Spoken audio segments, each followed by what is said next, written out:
आदित्य रानूबाईची कहाणी. एक आटापिटा नगर होते. त्या नगरात एक ब्राह्मण होता. तो नित्य समाधी फूल दुर्वा आणायला रानात जात असे. तेथे नागकन्या देवकन्या वसा वसत होत्या. ब्राह्मणाने विचारले, काय ग बायकांनो, कसला वसा वसताय? तो म्हणाला, सांगा, तुला रे वसा कशाला हवा? उठशील मातशील घेतला वास टाकून देशील. ब्राह्मण म्हणाला, उतत नाही मातत नाही, घेतला वास टाकत नाही. तेव्हा त्या म्हणाल्या, श्रावण मास येईल तेव्हा पहिला आदित्यवार न्याय उठावे, संचाळ स्नान करावे, अद्रोदिक पाणी आणावे, विड्याच्या पानावर रक्तचंदनाने आदित्य रानूबाई काढावी, 6 रेगाचे मंडळ करावे, 6 सुताचा तातू करावा, त्याला 6 गाठी घ्यावेत, पान फूल वाहावे, पूजा करावी, पानाचा विडा, फुलाचा झेला, दशंगाचा धूप, गुळ खोबऱ्याचा नैवेद्य दाखवावा, 6 मास चाळीव, 6 मास पाळीव, महाग रथसप्तमी संपूर्ण करावी. संपूर्णाला काय करावे? गुळाच्या पोळ्या, बटव्याची खीर, लोणकडी, तूप, मेहून जेवू सांगावे.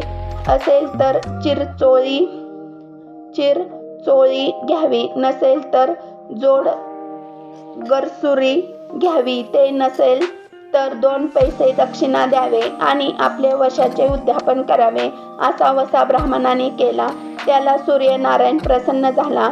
भाग्यलक्ष्मी आली तेव्हा राजाच्या राणीने ब्राह्मणाला बोलवून धाडले. ब्राह्मण जाता वेळेस भिवू लागला, कापू लागला. तेव्हा राजाच्या राणीला सांगितले, भिवू नका, कापू नका, तुमचे मुले आमच्या येथे द्या. आमची मुली गरिबाच्या तुमच्या घरी कशा द्यावेत? दासी कराल, बटकी कराल, राणी म्हणाल. दासी करत नाही, बटकी करत नाही, राजाची राणी करून प्रधानाची राणी करू. मार्गशीर्ष महिना आला. ब्राह्मणाने लीन करून मुलगी दिली. एका राजाच्या घरी दिली, दुसरी प्रधानाच्या घरी दिली. गेल्या पावली मुलींचा समाचार घेतला नाही. 12 वर्षाने समाचार ब्राह्मण निघाला.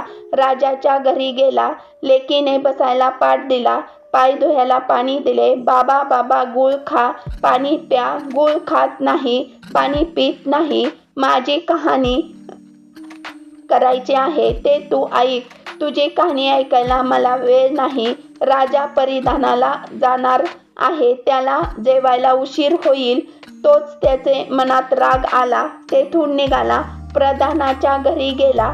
तिने पाहिले आपला बाप आला म्हणून बसायला पाट दिला, पाय धुयाला पाणी दिले. बाबा बाबा गुळ खा, पाणी प्या. गुळ खात नाही, पाणी पित नाही. माझी कहाणी करायची आहे ते तू अगोदर ऐक. तुझी कहाणी नको ऐकू तर कोणाची ऐकू? घरात गेली, उतरंडीचे 6 मोते आणले. तिने आपण घेतले. तिने बापाच्या हातात दिले. त्याने मनोभावी कहाणी सांगितली. लेकीने चित्तभावी ते ऐकली. नंतर जेवू खाऊ बाप आपल्या घरी आला. बायकोने विचारले, मुलीचा समाचार कसा आहे? जिने कहाणी ऐकली नाही ती दारिद्र्येन पडली, दुःखाने व्यापली. राजा मुलाखावर निघून गेला. जिने कहाणी ऐकली होती ते भाग्यवान नांदत आहे. इकडे दारिद्र्य जी झाली होती तिने आपल्या लेकीला सांगितले, मावशी घनघोर नांदत आहे, तिकडे जाऊन काही दिले तर घेऊन ये.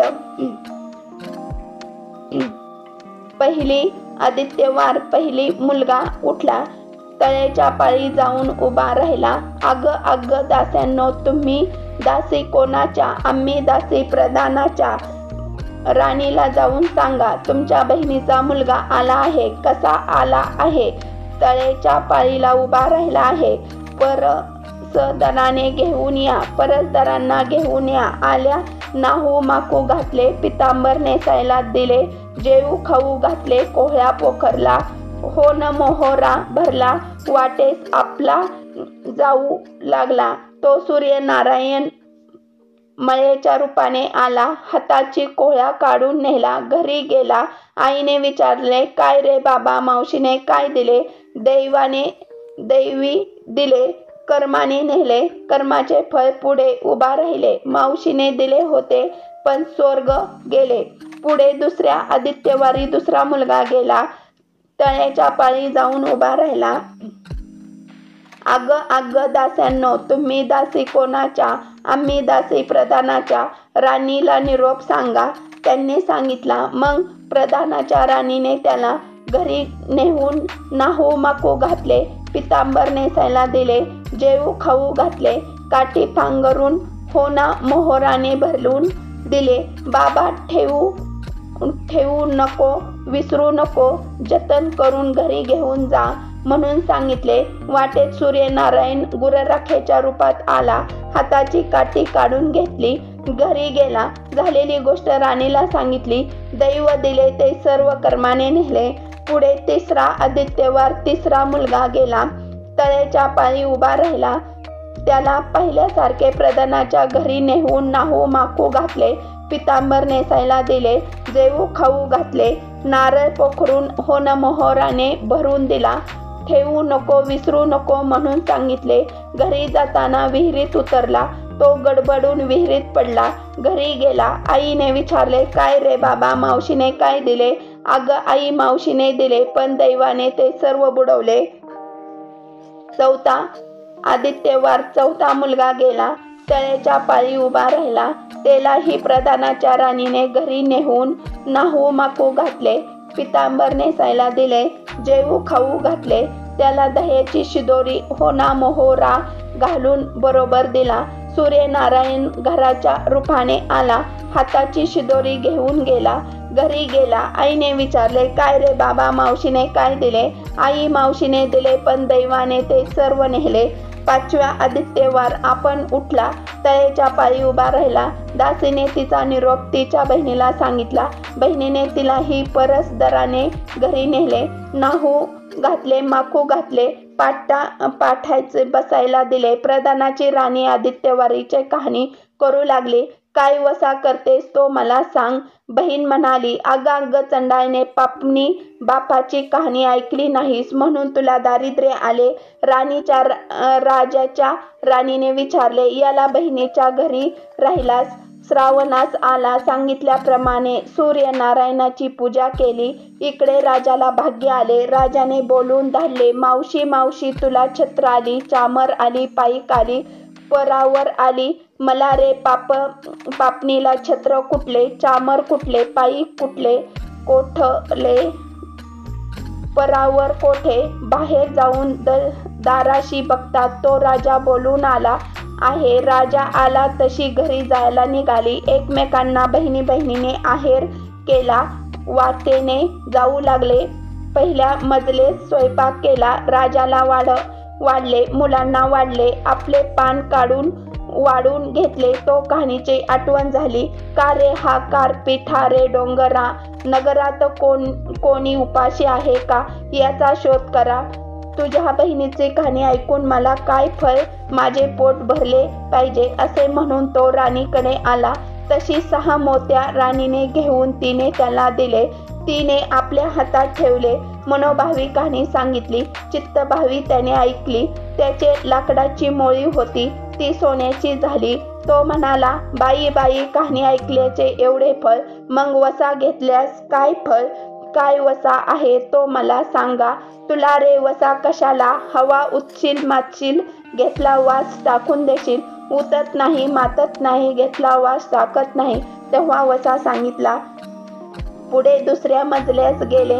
स्वयंपाक केला. राजाला वाढले, मुलांना वाढले, आपले पान वाढून घेतले. तेव्हा कहाणीची आठवण झाली. का रे हा कार पेठा रे डोंगरा, नगरात कोणी उपाशी आहे का, याचा शोध करा. उपाशी नाही, काही नाही, मळ्याच्या मळा पिकत नाही, विहिरीला पाणी लागत नाही, असा एक माळी चिंतने बसलेला आहे. त्याला हाक मारली, आमच्या बाईची कहाणी ऐका.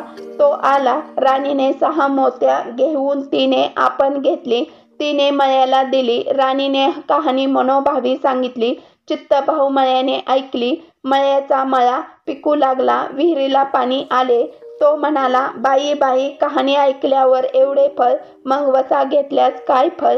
काय वसा असेल तो मला सांग. मग राणीने त्याला वसा सांगितला. पुढे 3ऱ्या मजलेस गेले, स्वयंपाक केला, राजाला वाढले, मुलांना वाढले, आपले पान वाढून घेतले.